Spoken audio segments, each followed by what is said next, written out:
আমাদের city bank analysis ভিডিওতে একটা রিকোয়েস্ট বারবার আসছে, আমরা যেন ইবিএল এর স্টক অ্যানালাইসিস নিয়ে একটা ভিডিও দিই। ইবিএল 2025 সালে টোটাল 28% ডিভিডেন্ড ডিক্লেয়ার করছে, যার মধ্যে 25% ছিল ক্যাশ এবং 3% ছিল স্টক ডিভিডেন্ড। আরেকটা বড় বিষয় হচ্ছে ইবিএল তাদের বিজনেস হিস্ট্রিতে 2025 সালে যে নেট প্রফিটটা করছে এটা সবচেয়ে বেশি নেট প্রফিট, 901 কোটি টাকা। শুধু যে 901 কোটি টাকা নেট প্রফিট এটাই কিন্তু বড় বিষয় না। ইবিএল এর সবচেয়ে বড় আরেকটা সাকসেসফুল মাইলস্টোন হচ্ছে তাদের এনপিএল রেশিও। 2025 সালে ইবিএল এর এনপিএল রেশিও দাঁড়াইছে 2.24%, যেটা এখন পর্যন্ত বাংলাদেশের টোটাল ব্যাংকিং ইন্ডাস্ট্রিতে one of the lowest NPL ratio বলা যায়। সো এত ভালো রেজাল্ট নিয়ে ইবিএল এর শেয়ারটাকে আমাদের এখন কেনা উচিত নাকি বিক্রি করে দেওয়া উচিত? আবার ইবিএল এর বিজনেসের বর্তমান অবস্থা কি এবং ভবিষ্যতে এই স্টকটা কোথায় গিয়ে দাঁড়াতে পারে সেটা নিয়ে আমরা আজকে একটা অ্যানালাইসিস করার চেষ্টা করব। So without any further delay let's start our video. অনেকে আমাদের কাছ থেকে স্টক অ্যানালাইসিস এবং স্টকের ফেয়ার ভ্যালুয়েশন কিভাবে বের করতে হয় সেই জিনিসটা শিখতে চান। অনেকেই এই ফান্ডামেন্টাল অ্যানালিসিস ইউজ করে কিভাবে একটা সুন্দর স্টক পোর্টফোলিও বানানো যায় এবং লং টার্মে এখান থেকে রিটার্ন জেনারেট করা যায় সেটাই শিখতে চান। সো আপনি যদি এসব শিখতে ইন্টারেস্টেড থাকেন তাহলে আমাদের বেসিক টু অ্যাডভান্স লাইভ কোর্সটা আপনার জন্য একটা কমপ্লিট গাইডলাইন হতে পারে। আপনি এই কোর্সের ডিটেলস অবশ্যই কমেন্ট সেকশনে পেয়ে যাবেন। ইবিএল 16 এপ্রিল তাদের যে ডিক্লারেশন হয়েছে ওই ডিক্লারেশন অনুযায়ী 25% ক্যাশ ডিভিডেন্ড এবং 3% মতো স্টক ডিভিডেন্ড ডিক্লেয়ার করছে এবং ইবিএল বলছে যে তাদের 11ই জুন তাদের অ্যানুয়াল জেনারেল মিটিং এবং এই রেকর্ড ডেট সেট করা হয়েছে মে 6 তারিখ। এখন কথা হচ্ছে ব্যাংকের যদি আমাদের অ্যানালাইসিস করতে হয় প্রথমে আমাকে যেটা কাজটা করতে হবে সেটা হচ্ছে ব্যাংকের প্রফিটেবিলিটি দেখতে হবে এবং ব্যাংকের প্রফিটেবিলিটি দেখার জন্য সবচেয়ে ইম্পর্টেন্ট 5টা প্যারামিটার আমরা এখন দেখব। এই ইম্পর্টেন্ট প্যারামিটারের মধ্যে প্রথমে আসে হচ্ছে নেট ইন্টারেস্ট ইনকাম। ইবিএল এর নেট ইন্টারেস্ট ইনকাম ছিল 2021 সালে মোট 776 কোটি টাকা মতো, 2024 সালে সেটা চলে আসছে 1000 কোটি টাকা মতো, 2025 সালেটা এখন আসে নাই। আপনারা জানেন যে ব্যাংকিংয়ে সবচেয়ে ইম্পর্টেন্ট প্যারামিটার হচ্ছে ইন্টারেস্ট ইনকাম, কারণ ব্যাংকের পুরো ব্যবসাটাই কিন্তু ইন্টারেস্ট ইনকামের উপরই ডিপেন্ডেন্ট। সো যে ব্যাংকের নেট ইন্টারেস্ট ইনকাম গ্রো করতেছে না দ্যাট মিনস হচ্ছে ব্যাংক ইন্ট্রিনসিক্যালি গ্রো করতেছে না। সো এখানে আমি যেটা দেখতেছি যে ইবিএল এর নেট ইন্টারেস্ট ইনকাম কিন্তু গ্রো করছে। 2021 সালে যেটা 776 কোটি টাকা ছিল সেটা 2024 সালে 1000 কোটি টাকাতে চলে আসছে এবং 2025 সালে সেটা আরেকটু বাড়বে। সেকেন্ড যেটা আমার দেখতে হবে প্রফিটেবিলিটির জন্য সেটা হচ্ছে ফি এবং কমিশন ইনকাম, মানে ব্যাংকের যে সার্ভিসগুলো আছে এই সার্ভিস থেকে কেমন ফি আসছে, কমিশনের ইনকাম কেমন হচ্ছে। 2021 সালে যেটা ছিল 330 কোটি টাকা মতো, 2024 সালে 587 এবং 2025 সালে আমরা আশা করতেছি অ্যানুয়াল রিপোর্ট আসলে বোঝা যাবে যে আরও বেশি হবে, 587 এবং 600 থেকে বেশি হতে পারে। এখন আসি থার্ড প্যারামিটার, সেটা হচ্ছে ইনভেস্টমেন্ট ইনকাম। 2021 সালে ইনভেস্টমেন্ট ইনকাম ছিল মানে ট্রেজারি বন্ড, স্টক মার্কেট এই অন্যান্য জায়গা থেকে যে ইনকামগুলো আসছে এইগুলো ছিল 600 কোটি টাকা মতো, 2024 সালে সেটা হয়ে গেছে 1000 কোটি টাকা। বোঝা যাচ্ছে 2025 সালে আরেকটু বেশি আসবে। এইগুলা মিলাই অপারেটিং ইনকাম 2021 সালে ছিল 1700 কোটি, 2024 সালে চলে আসছে 2600 কোটি টাকায়, মানে অপারেটিং ইনকামে হিউজ একটা জাম্প আসছে 5 বছরে। নেট প্রফিট 2021 সালে ছিল 465 কোটি মতো এবং 2025 সালে 901 কোটি, মানে 5 বছরের নেট প্রফিট লিটারেলি ডাবল, 15% হারে গ্রো করছে সিএজিআর। এখন অনেকেই একটা কথা বলে যে ব্যাংকগুলোর নেট প্রফিট গ্রো করতেছে ইনভেস্টমেন্ট ইনকামের জন্য। কথাটা কিছু ব্যাংকের জন্য সত্যি, কিন্তু বর্তমানে ইবিএল এর জন্য আমি কথাটা পুরোপুরি সত্যি বলতে পারবো না, কারণ ইবিএল এর কিন্তু ইন্ট্রিনসিক্যালি ওদের ব্যাংকিং বিজনেসে কিন্তু বাড়ছে, পুরা নেট প্রফিট যেটা ডাবল হয়েছে। আমি যে নেট প্রফিটটা দেখতেছি 2021 সালে যে নেট প্রফিটটা 465 কোটিতে ছিল, যেটা 2025-এ এখন রেকর্ড ব্রেকিং 901 কোটিতে, সেটা কিন্তু শুধুমাত্র যে ইনভেস্টমেন্ট ইনকামের কারণে ডাবল হয়েছে তা কিন্তু না। আপনি একটা জিনিস খেয়াল করেন, 2021 থেকে 2024-এ ইনভেস্টমেন্ট ইনকাম যেরকম 600 কোটি থেকে 1000 কোটিতে আসছে, নেট ইন্টারেস্ট ইনকামও কিন্তু 700 কোটি থেকে 1000 কোটিতে আসছে, হুইচ মিনস ব্যাংকের যে মূল বিজনেস ইন্টারেস্ট এবং লোনের যে বিজনেসটা সেটাও কিন্তু গ্রো করছে। সো ইবিএল কিন্তু এখানে অনেক বড় একটা ভালো অ্যাডভান্টেজ পাইছে, তার মানে তাদের ব্যাংকিং বিজনেস কিন্তু গ্রো করছে। আরেকটা অনেক বড় প্যারামিটার কি জানেন? ফি এবং কমিশন ইনকাম। কারণ একটা ব্যাংকের সার্ভিস গ্রো করতেছে কিনা এবং ব্যাংক কাস্টমারদেরকে আরো বেশি সার্ভিস দিতে পারতেছে কিনা এবং ওই সার্ভিসকে ক্যাপিটালাইজ করে ভালো ইনকাম আনতে পারতেছে কিনা সেটা বোঝা যায় ব্যাংকের ফি এবং কমিশন ইনকাম বাড়তেছে কিনা সেটা দেখলে। আপনি দেখেন যেখানে 2021 সালে 330 কোটি টাকা ব্যাংকের ফি এবং কমিশন ইনকাম ছিল, সেটা 2024 সালে চলে আসছে 587-তে, অ্যারাউন্ড ডাবল, মানে 2025 আর একটু বেশি হবে। তার মানে ইন্ট্রিনসিক্যালি ব্যাংকের কিন্তু সার্ভিসগুলা ভালোই চলছে এবং ব্যাংক কিন্তু তাদের সার্ভিস থেকে ভালো ইনকাম আনছে এবং সার্ভিসের ইনকামটাও কিন্তু বাড়াইছে। সো এটা বোঝা যাবে হচ্ছে ফি এবং কমিশন ইনকাম থেকে। সো অন্যান্য ব্যাংকের ক্ষেত্রে, অনেক ব্যাংকের ক্ষেত্রে দেখা যায় যে ট্রেজারি ইনকাম থেকে অনেক বেশি, ইনভেস্টমেন্ট ইনকাম থেকে অনেক বেশি টাকা আসতেছে, মূল বিজনেস বাড়ে নাই। কিন্তু ইবিএল এর ক্ষেত্রে এই জিনিসটা না। ইবিএল এর সলিড এবং কোর ব্যাংকিং বিজনেস কিন্তু ঠিক ছিল। ওদের ইনভেস্টমেন্ট ইনকাম বাড়ার সাথে সাথে কোর ব্যাংকিংয়ের যে নেট ইন্টারেস্ট ইনকাম এবং যে ফি ইনকাম দুইটাই কিন্তু বাড়ছে। সো প্রফিটেবিলিটির দিক থেকে আমি বলবো ইবিএল মোটামুটি একটা সলিড পজিশনে আছে। সো এখন যে জিনিসটা আমাকে দেখতে হবে সেটা হচ্ছে আমার মার্জিন। কারণ একটা ব্যাংকের প্রফিটেবিলিটি দেখলে সিঙ্গেল হ্যান্ডেডলি হবে না, তো এই প্রফিটেবিলিটির সাথে মার্জিনটাও দেখতে হবে। সো ব্যাংকের মার্জিনের ক্ষেত্রে দুইটা মার্জিন খুব ইম্পর্টেন্ট, একটা হচ্ছে নেট ইন্টারেস্ট মার্জিন আর একটা হচ্ছে কাসা রেশিও, মানে current and savings account ratio. আমি যদি ইবিএল এর নেট ইন্টারেস্ট মার্জিনটা দেখি, ইবিএল এর নেট ইন্টারেস্ট মার্জিন মোটামুটি 3 থেকে 4% মধ্যে স্টেবল, হুইচ মিনস ইবিএল কিন্তু তাদের নেট ইন্টারেস্ট মার্জিন খুব বেশি যে গ্রো করছে 5 বছরে তাও কিন্তু না, আবার খুব বেশি যে কমে গেছে নেট ইন্টারেস্ট মার্জিন তাও কিন্তু না। নেট ইন্টারেস্ট মার্জিন খুব বেশি ফ্লাকচুয়েট করে নেই, খুব বেশি উঠানামা করে নেই। এটা মানে হচ্ছে ইবিএল মোটামুটি কনজারভেটিভ ব্যাংকিং করছে, মানে তারা খুব বেশি লেন্ডিং করে হাইপার গ্রোথ আনে নেই, আবার খুব বেশি লেন্ডিং কমায় গ্রোথ স্লো করে নেই। তারা মোটামুটি কনজারভেটিভ এবং স্টেবল ওয়াইজ ব্যাংকিং করে গেছে। কিন্তু এখানে একটা নেগেটিভ পয়েন্ট হচ্ছে কি, কাসা রেশিও, মানে current and savings account ratio. EBL এর কাসা রেশিও 30%-এর নিচে, মানে টোটাল 100 টাকা যে ডিপোজিট আছে তার মধ্যে 30 টাকারও কম ডিপোজিট হচ্ছে কারেন্ট অ্যান্ড সেভিংস অ্যাকাউন্টে। তার মানে ম্যাক্সিমাম ইবিএল এর ডিপোজিটটা আসে কিন্তু ফিক্সড ডিপোজিট থেকে। কাসা রেশিও কম থাকলে একটা অসুবিধা কি আমি আপনাদেরকে বলি। কাসা রেশিও কম থাকা মানে হচ্ছে ব্যাংকের কস্ট অফ ফান্ড বেশি হওয়া, কারণ ফিক্সড ডিপোজিট বেশি থাকলে ওখানে ফিক্সড একটা ইন্টারেস্ট দিতে হয়, কিন্তু কাসাতে ইন্টারেস্ট কম দিতে হয়। সো যেসব ব্যাংকের কাসা রেশিও 30%-এর নিচে, হ্যাঁ, সেসব ব্যাংকের কস্ট অফ ফান্ড একটু বেশি হয় এবং কস্ট অফ ফান্ড বেশি হলে আলটিমেটলি নেট ইন্টারেস্ট মার্জিনটা বাড়ে না। এই জন্য দেখা যাচ্ছে ইবিএল এর কাসা রেশিও সবসময় 25 থেকে 30%-এর মধ্যেই ছিল। সো যে কারণে তাদের নেট ইন্টারেস্ট মার্জিনও কিন্তু খুব বেশি বাড়ে নাই, 3 থেকে 4%-এর মধ্যেই ছিল। কিন্তু একটা জিনিস দেখবেন, যেসব ব্যাংকের কাসা রেশিও 30%-এর উপরে, মানে টোটাল ডিপোজিটের 30%-এর চেয়েও বেশি কিন্তু তাদের কাসা ডিপোজিট, ওইসব ব্যাংকিংয়ের নেট ইন্টারেস্ট মার্জিন কিন্তু মোটামুটি বেটার।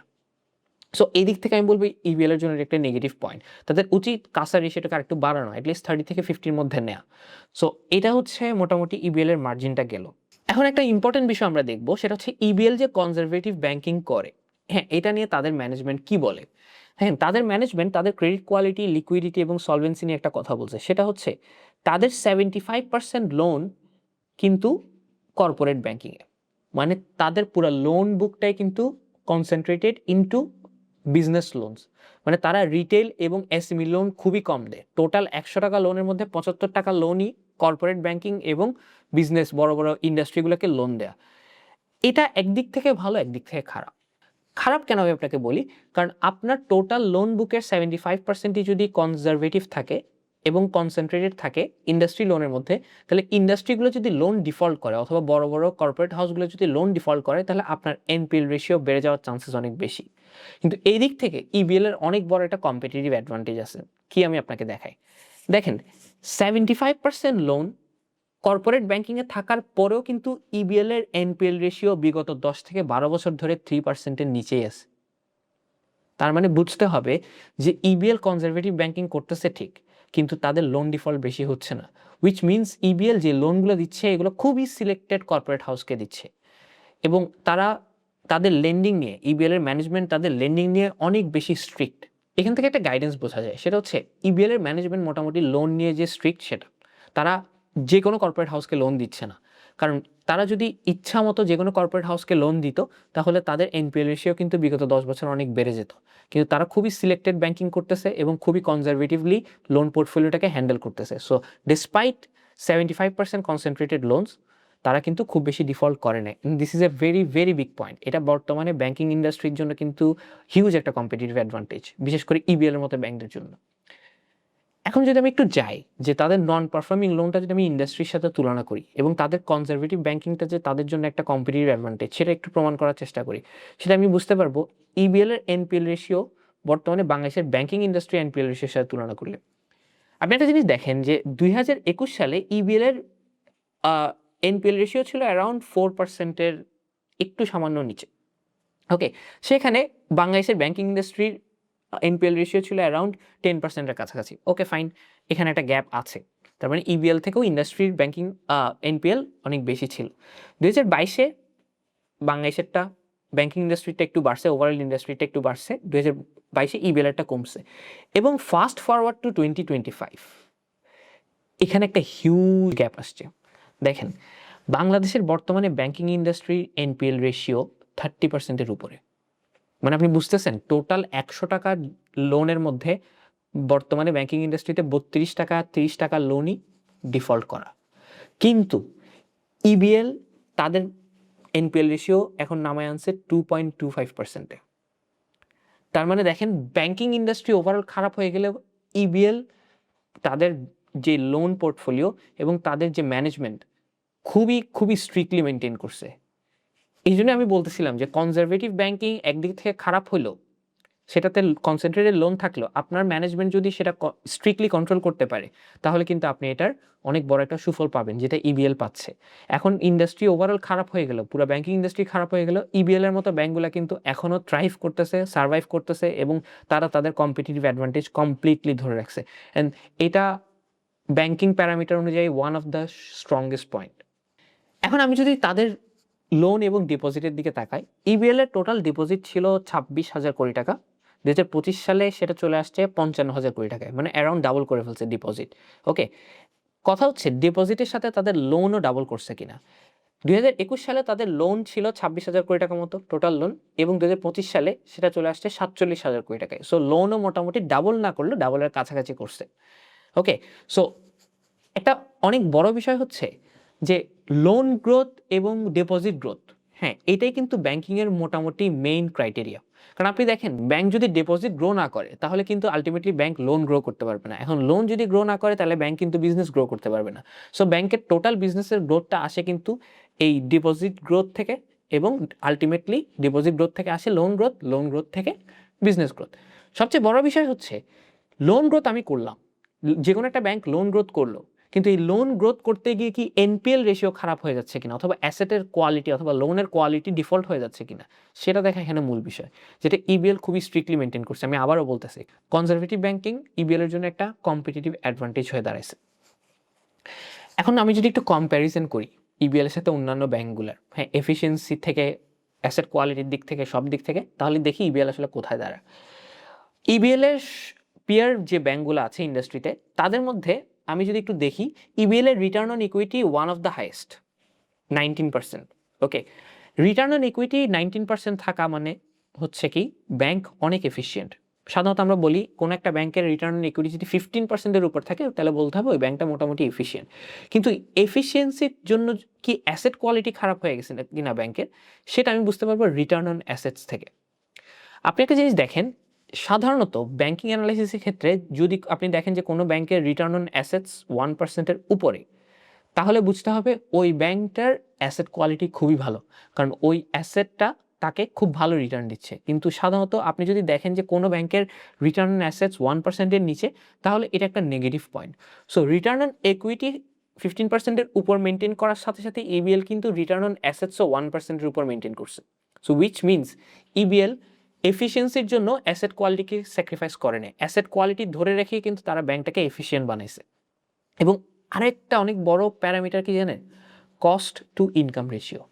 যে ব্যাংকের কস্ট টু ইনকাম রেশিও যত কম, সে ব্যাংকের প্রফিটেবিলিটি তত ভালো এবং সে ব্যাংক তত এফিসিয়েন্টলি গ্রো করতে পারবে।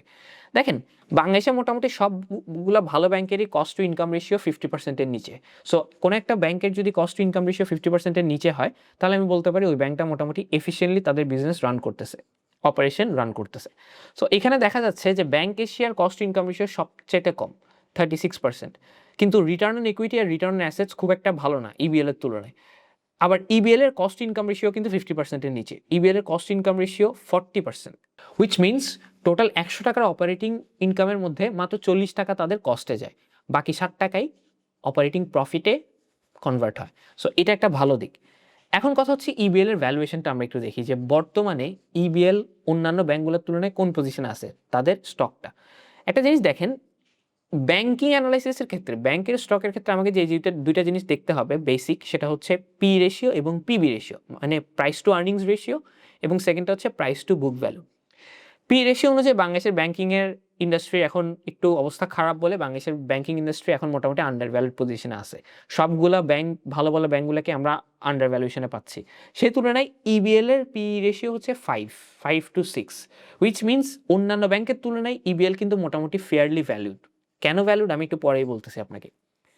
আপনি যদি প্রাইস টু বুক ভ্যালু দেখেন, ইবিএল এর price to book value around 1 এর কাছাকাছি। সাধারণত আমরা বলি যেসব ব্যাংকের প্রাইস টু বুক ভ্যালু 1 এর উপরে কিংবা 1, তারা মোটামুটি ফেয়ারলি ভ্যালু। তার মানে পি রেশিও এবং পিবি রেশিও দুইটা দেখলে আমি বুঝতে পারতেছি যে ইবিএল কিন্তু মোটামুটি এখন ফেয়ারলি ভ্যালু। কেন? প্রশ্ন হচ্ছে কেন? কারণ ইবিএল এর ইনভেস্টর যারা, ইবিএল এ যারা লং টার্ম ইনভেস্ট করে তারা মোটামুটি এই জিনিসটা জানে যে ইবিএল একটা কনজারভেটিভ ব্যাংক। অন্যান্য ব্যাংকের সাথে ইবিএল এর তুলনা কম হবে, কারণ অন্যান্য ব্যাংক কনজারভেটিভ না, কিন্তু ইবিএল একটা কনজারভেটিভ এবং ইবিএল একটা কনসেন্ট্রেটেড ব্যাংক। সো ইবিএল এর গ্রোথটা খুব বেশি ফাস্ট হবে তাও কিন্তু না, আবার গ্রোথ যে খুব বেশি স্লো হয়ে যাবে তাও কিন্তু না। ইবিএল একটা স্টেবল গ্রোথ নিয়ে আগাইতে থাকে। সো এই জন্যই ইবিএল মোটামুটি এখন বাংলাদেশের ব্যাংকিং ইন্ডাস্ট্রিতে একটা ফেয়ার ভ্যালুয়েশন নিয়ে চলতেছে, কারণ ইবিএল এর পিবি রেশিও 0.9, হুইচ মিনস 1 এর কাছাকাছি।